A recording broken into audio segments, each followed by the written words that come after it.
Hello दोस्तों, मैं आनंद आप सभी का स्वागत करता हूं। कैसे हैं आप लोग? उम्मीद करता हूं अच्छे होंगे और अच्छे से आप लोग की पढ़ाई लिखाई चल रही होगी। दोस्तों, आज मैं जो आया हूं आपके लिए साइंस का एक टॉपिक लेकर आया हूं, जिसमें हम लोग मानव मस्तिष्क से संबंधित जितने भी महत्वपूर्ण क्वेश्चन होंगे उसे हम लोग देख लेंगे, ठीक है। और मैं उम्मीद करूँगा कि इससे बाहर जो है कोई भी क्वेश्चन मस्तिष्क से नहीं आना चाहिए ना, और इतने ही एग्जाम में लगभग पूछे जाते हैं, ठीक है। तो चलिए हम अपना टेस्ट स्टार्ट करते हैं। आप लोग भी अपने बताइएगा आप लोगों ने इसमें जो है कितना सही करते हैं, ठीक है।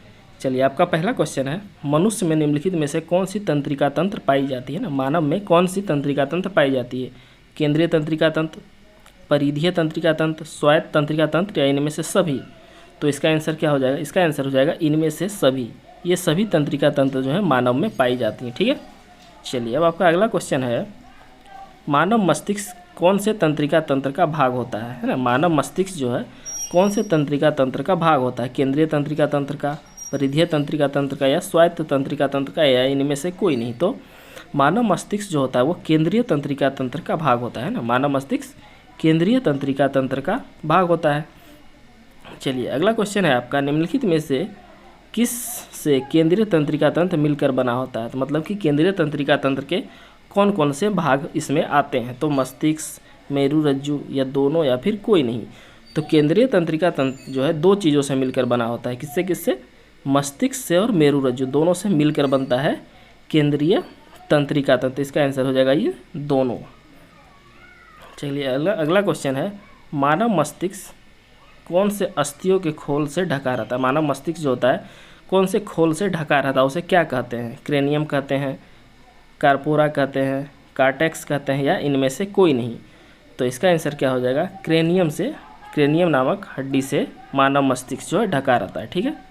चलिए, अब आपका 5वां नंबर क्वेश्चन है, मानव मस्तिष्क का सबसे बड़ा भाग जो होता है कौन सा होता है? मानव मस्तिष्क का सबसे बड़ा भाग कौन सा होता है?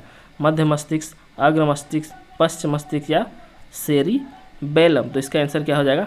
अग्र मस्तिष्क, मतलब मस्तिष्क का अगला भाग जो होता है वो सबसे बड़ा भाग होता है, ठीक है।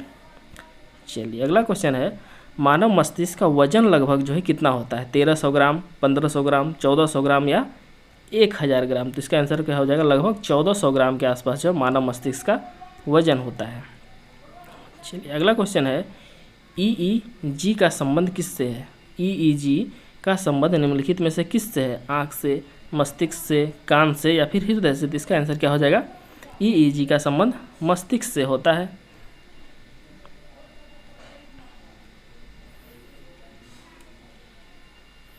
चलिए, अगला क्वेश्चन है आपका, सेरिब्रम का संबंध मानव मस्तिष्क से किस भाग से होता है? सेरिब्रम का जो संबंध जो है मानव मस्तिष्क से किस भाग से? अग्र मस्तिष्क से, मध्य मस्तिष्क से, पश्च मस्तिष्क से, या फिर सभी से? तो इसका आंसर क्या हो जाएगा? सेरिब्रम जो होता है ये अग्र मस्तिष्क से जुड़ा होता है ना। सेरिब्रम अग्र मस्तिष्क का भाग है। मानव मस्तिष्क का सबसे विकसित भाग कौन सा माना जाता है? मानव मस्तिष्क का सबसे विकसित भाग जो है कौन सा माना जाता है? सेरिबेलम, सेरिब्रम, सेरिब्रल, या फिर थैलेमस? तो इसका आंसर हो जाएगा सेरिब्रम। क्या आंसर हो जाएगा? सेरिब्रम जो होता है ये मानव मस्तिष्क का सबसे विकसित भाग होता है और ये अग्र मस्तिष्क का भाग होता है, ठीक है। चलिए, अगला क्वेश्चन है, निम्नलिखित में से किसे मानव शरीर में बुद्धिमत्ता का केंद्र माना जाता है? बुद्धिमत्ता कहाँ पे केंद्रित होती है ये बताना है। सेरिबेलम में, सेरिब्रल में, सेरिब्रम में, या फिर थैलेमस में? तो इसका आंसर क्या हो जाएगा? सेरिब्रम जो होता है इसे बुद्धिमत्ता, ज्ञान इत्यादि का केंद्र माना जाता है। अगला क्वेश्चन है, मस्तिष्क का कौन सा भाग जो है ठंडा, गर्म, दर्द के अनुभव पहचानने में मदद करता है? क्या क्या?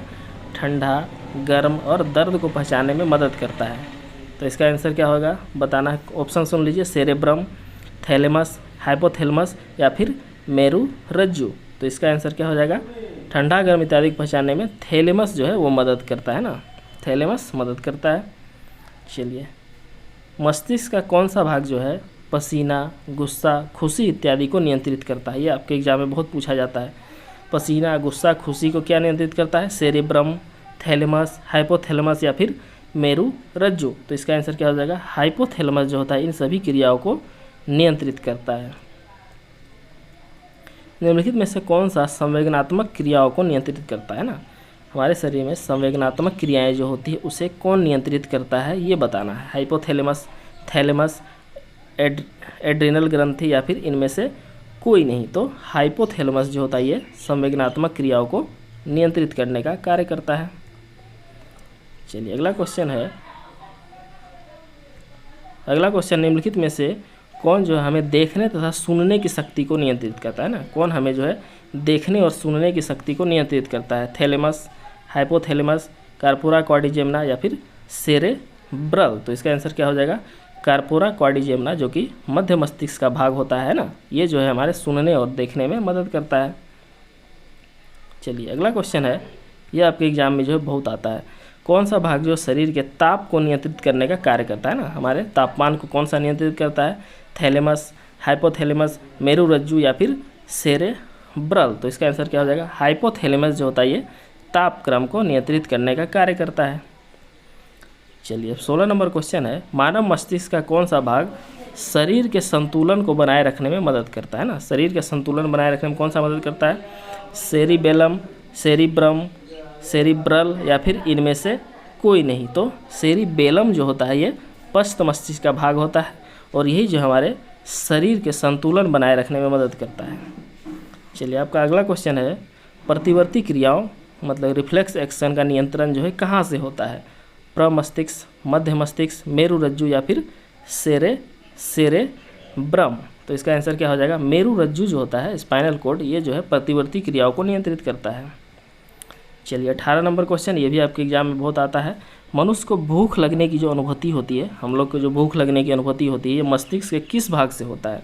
थैलेमस, हाइपोथैलेमस, मेरुरज्जु या फिर सेरेब्रम। तो इसका आंसर क्या हो जाएगा? हाइपोथैलेमस जो होता है ये हमारे भूख, प्यास इत्यादि का अनुभूति करवाता है।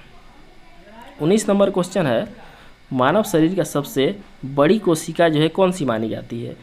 श्वेत रक्त कोशिका, लाल रक्त कोशिका, तंत्रिका तंत्र कोशिका या फिर इनमें से कोई नहीं। तो तंत्रिका तंत्र कोशिका जो होती है सबसे बड़ी होती है मानव शरीर की। चलिए अगला क्वेश्चन है, तंत्रिका तंत्र की सूक्ष्मतम इकाई को किस नाम से जाना जाता है ना, तंत्रिका तंत्र की सूक्ष्मतम इकाई को क्या कहते हैं? नेफ्रॉन, न्यूरॉन, सेंट्रोसोम या फिर एक्स्ट्रॉन। तो इसका आंसर क्या हो जाएगा? न्यूरॉन। कई लोग इसमें नेफ्रॉन मार देंगे लेकिन नेफ्रॉन नहीं होता है, न्यूरॉन जो होता है ये तंत्रिका तंत्र की सबसे सूक्ष्मतम इकाई होती है। ठीक है, तो दोस्तों ये हो गए टोटल आपके मस्तिष्क से 20 क्वेश्चन हो गए, जितने सारे जरूरी थे और ये आपके एग्जाम में ये सब क्वेश्चन जो बहुत बार आए हैं।